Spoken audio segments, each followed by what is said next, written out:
Please, don't forget to check links below and subscribe. Just voice for you.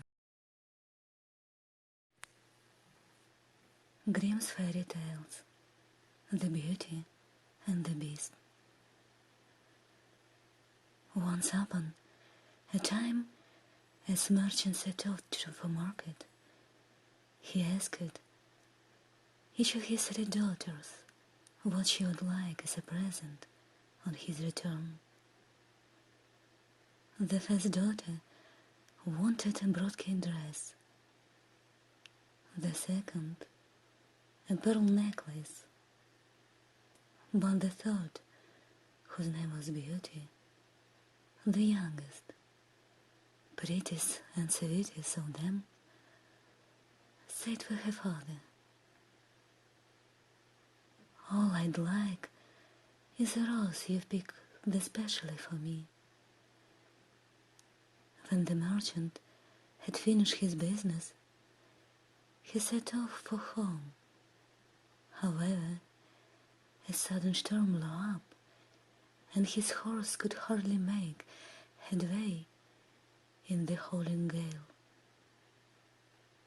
Cold and weary, the merchant had lost all hope of reaching an inn when he suddenly noticed a bright light shining in the middle of a wood. As he drew near, he saw that it was a castle bathed in light. "I hope I'll find shelter there for the night," he said to himself. When he reached the door, he saw it was open, but though he shouted, nobody came to greet him. Plucking up courage, he went inside, still calling out to attract attention. On a table in the main hall, a splendid dinner lay already served. The merchant lingered, still shouting for the owner of the castle, but no one came, and so she, starving, merchant sat down to a hearty meal.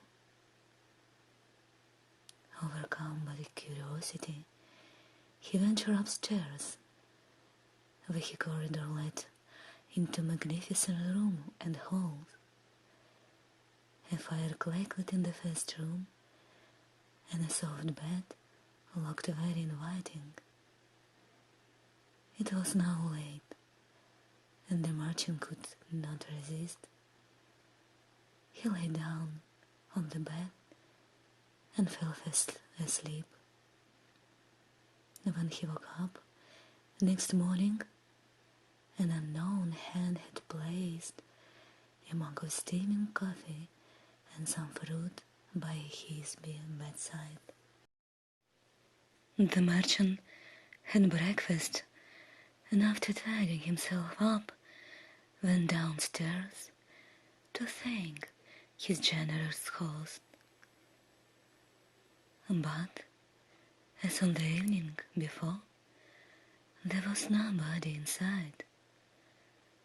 Shaking his head in wonder, he went towards the garden where he had left his horse.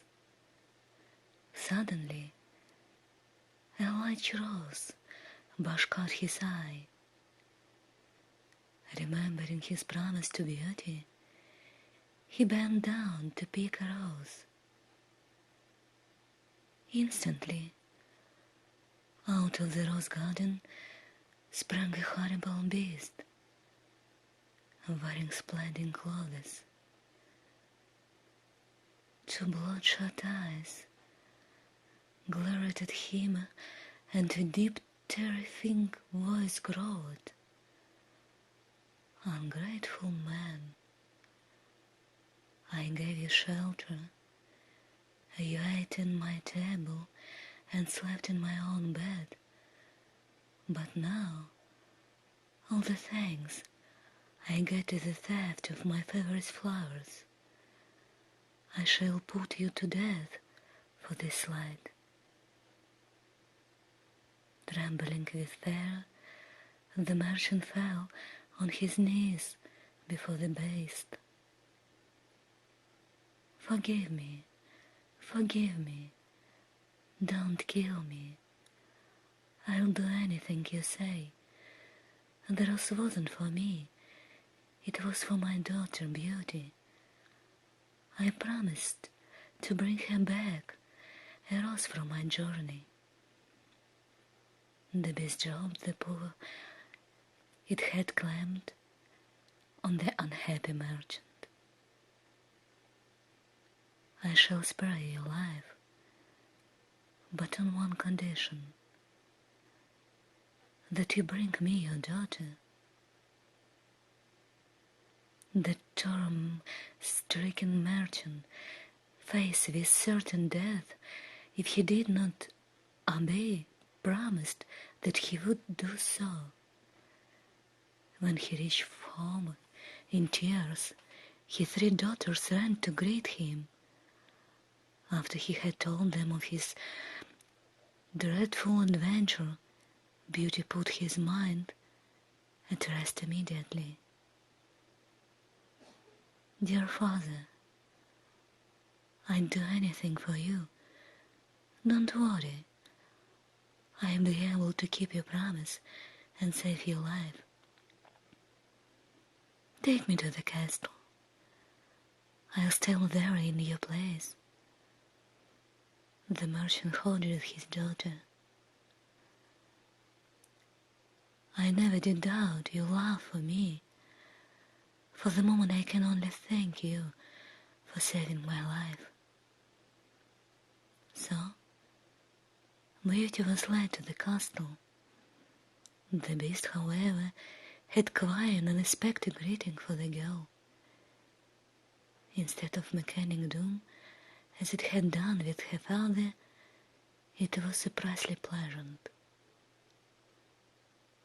In the beginning, Beauty was frightened of the beast.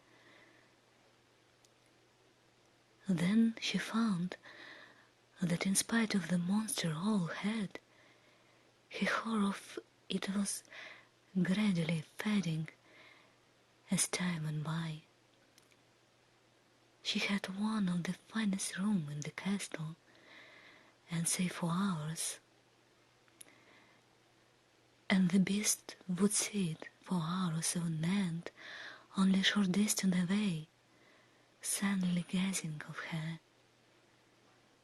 Then I started to say a few kind words, till in the end, Beauty was amazed to discover that she was actually enjoying its conversation. That the beast and Beauty and the beast became good friends.